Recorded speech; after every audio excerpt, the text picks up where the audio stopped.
नमस्कार दोस्तों, इस YouTube चैनल में आपका बहुत बहुत स्वागत है। और आज हम बात करने वाले हैं सुंदर विचार वो हैं जो सत्य हो। हमारे संकल्प में, हमारे मन में बहुत सारे विचार उत्पन्न होते हैं, लेकिन क्या सभी सत्य होते हैं? तो आइए बात करते हैं। मानव मस्तिष्क में विचारों का चलना ही जीवित होने की पहचान है। संकल्प के अनुरूप ही बोल व कर्म होते हैं। संकल्प ही मनुष्य को मनुष्य से और भाग्यशाली मनुष्य को भाग्य विधाता शिव से जोड़ते हैं। शिव का स्मरण भी संकल्प के आधार से ही होता है, जिससे फिर गुणों और शक्तियों की जागृति व प्राप्ति होती है। पूरे कल्प में महान मनुष्य आत्माओं ने जितने भी संकल्प किए हैं, उनमें ब्रह्मा का यह संकल्प कि मुझे नई सृष्टि की रचना रचनी है। देखिए, ब्रह्मा जी के द्वारा क्या होता है?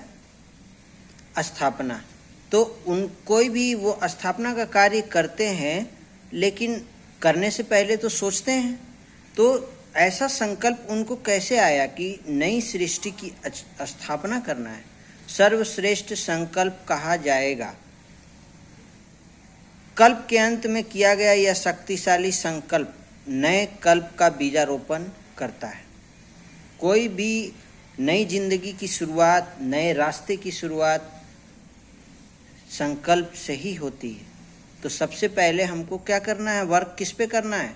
संकल्पों पे करना है।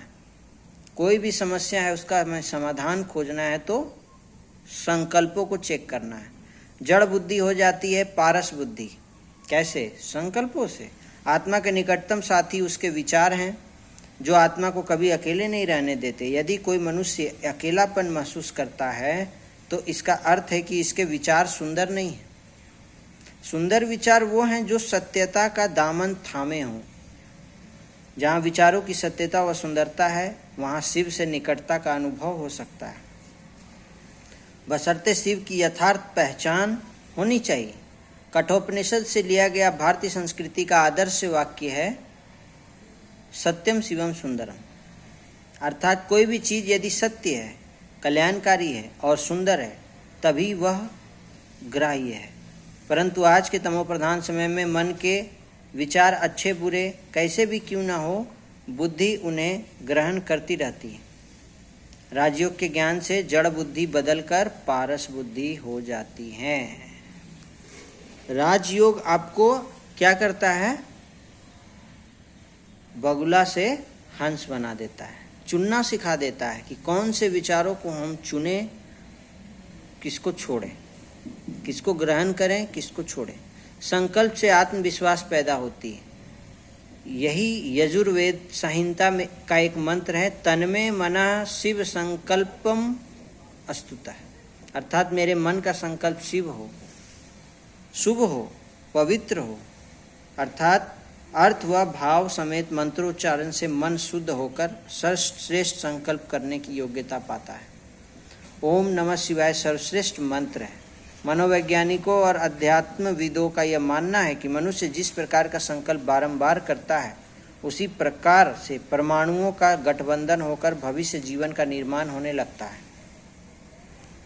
तब जो भी छोटे मोटे अलबेले व विकारी संकल्प आगे बढ़ने में रुकावट बनते हैं, वे सभी ओझल होकर मार्ग को निर्विघ्न कर देते हैं।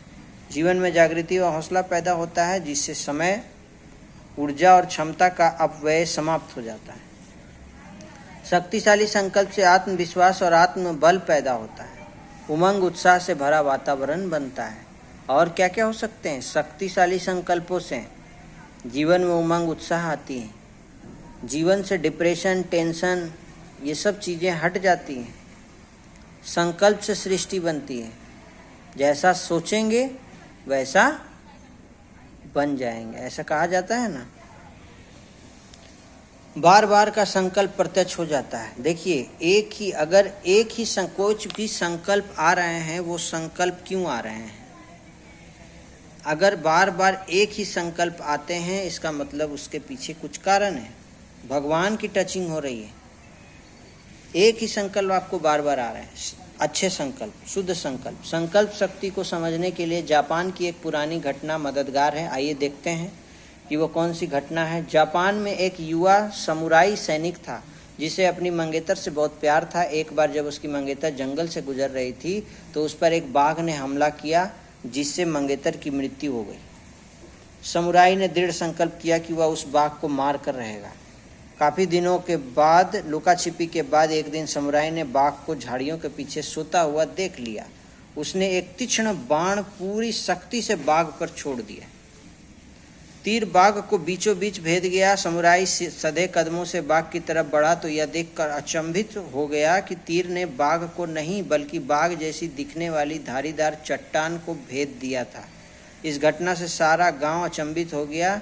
उसे कई जगहों से बुलावा आया कि आप अपनी कला का प्रदर्शन करें, परंतु हर प्रदर्शन में समुराई के तीर पत्थर को भेद न पाए और टकरा कर टूटते रहे। वास्तव में प्रदर्शन दिखाने के दौरान समुराई को यह विचार चलता था कि वह पत्थर पर तीर चला रहा है, जबकि जंगल में उसने बाघ पर समझकर पत्थर पर तीर छोड़ा। तो इस संकल्प के साथ छोड़ा कि यह लक्ष्य में पूरा धंस जाएगा। संकल्प में निश्चय शक्ति होती है। संकल्प पैदा होते ही आकारी स्वरूप बन जाता है, जो बार बार संकल्प करने से साकार रूप में प्रत्यक्ष हो जाता है। इसीलिए कहा जाता है, अगर कुछ भी आपको सफलता पानी है तो संकल्पों की दृढ़ता को चेक करें कि कितना दृढ़ संकल्प है। अगर आप सफल होना चाहते हैं कोई भी क्षेत्र में, तो संकल्पों की दृढ़ता को चेक करना बहुत ज़रूरी है। क्या कोई संकल्प आ रहे हैं, उसके पीछे कोई नेगेटिव संकल्प तो नहीं आ रहा है ना, कोई संशय तो नहीं उठ रहा है कि होगा कि नहीं होगा, तो उसमें देरी होगी। तो संकल्प करते समय बहुत ही ध्यानपूर्वक हमें करना है। अगर कुछ भी सफलता पाना चाहते हैं, दृढ़ता लाना है। प्रबंधों का मास्टर विचार प्रबंधन। संसार में अनेक प्रकार के प्रबंधन सिखाए जाते हैं, जैसे कि समय प्रबंधन, मानव संसाधन प्रबंधन, बिजनेस प्रबंधन, मेहमान नवाजी प्रबंधन, आत्म प्रबंधन, तनाव प्रबंधन, मन प्रबंधन, स्वास्थ्य प्रबंधन। परंतु सारे प्रबंधनों का एक मास्टर प्रबंधन है विचार प्रबंधन। जिसने विचारों के प्रबंधन की कला सीख ली, उसे किसी अन्य प्रबंधन को सीखने की जरूरत नहीं है। क्यों? क्योंकि विचार प्रबंधन में सभी प्रबंधन समाये होते हैं। कहावत भी है कि एक साधे सभी सधे, सब साधे सब जाए। अर्थात एक विचार को साधने से अन्य सभी सध जाते हैं। विचार प्रबंधन अर्थात हाथी के पांव में सबका पांव। शिव को साधने की युक्ति। आज भक्ति प्रबंधन की भी आवश्यकता है, क्योंकि यह स्वीकारते हुए भी कि ईश्वर एक है, अनेक देवताओं की पूजा हो रही है। बजाय श्री राम, श्री कृष्ण, श्री हनुमान, श्री गणेश, श्री दुर्गा, श्री सरस्वती, श्री लक्ष्मी आदि अनेक देवी देवताओं की पूजा अर्चना से इनको साधने के यदि एक शिव को ही साध लिया जाए तो भक्ति, ज्ञान, वैराग्य आदि सब कुछ साधे जा सकते हैं। एक शिव को साधने की युक्ति भी स्वयं शिव ही आकर सिखलाते हैं। शिव कहते हैं कि मामेकम याद करो, अर्थात केवल मुझ एक को याद करो। इससे सीधी, सरल और अनुसरणीय बात कोई हो नहीं सकती। अब याद करने की मेहनत क्यों? क्योंकि जिसे याद किया जाता है उसकी छवि मन में आती है। चूँकि शिव निराकार है, अतः उसके बिंदु रूप की छवि पर मन एकाग्र करने में मेहनत है। अतः उनके ज्ञान, गुण और शक्तियों और ब्रह्मा तन से किए गए कर्तव्यों पर विचार करना जरूरी है, तभी हम उनको साध सकते हैं। दुख सुख वैचारिक संपन्नता पर ही निर्भर करता है। प्यारे भाइयों बहनों, एमर्सन के अनुसार भौतिक शक्ति से आध्यात्मिक शक्ति बढ़कर विचार दुनिया पर शासन करते हैं। विचार से अधिक ठोस चीज ब्रह्मांड में नहीं है। जैसे विचार होते हैं वैसे ही साकार सृष्टि उत्पन्न होती है। किसी को किसी मानसिक स्थिति है, वह दुखी रहता है या सुखी रहता है, यह भौतिक संपन्नता पर नहीं बल्कि वैचारिक संपन्नता पर निर्भर करता है। यह अभी के विचार ही तो हैं जो कल घनीभूत होकर साकार में प्रकट हो जाते हैं। जैसे कि कोई निश्चय और वह एकाग्रता से यह संकल्प बार बार करता है कि उसके पास एक सुंदर मकान होगा जिसमें एक फूलों से भरी फुलवारी भी होगी, तो कुछ वर्षों के पश्चात वह वास्तव में ऐसे ही मकान व फुलवारी का मालिक हो जाता है। वह मकान व फुलवारी कई दशकों के बाद अपना वजूद खो देते हैं और कल्प के बाद पुनः उन्हीं संकल्पों के उठने पर पुनः साकार हो उठते हैं।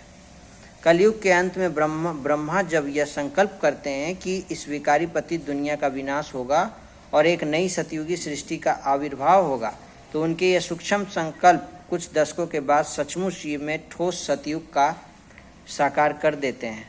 तो कहना गलत नहीं होगा कि वर्तमान के स्थूल साकारी पदार्थ अतीत के संकल्पों के ही घनीभूत रूप हैं।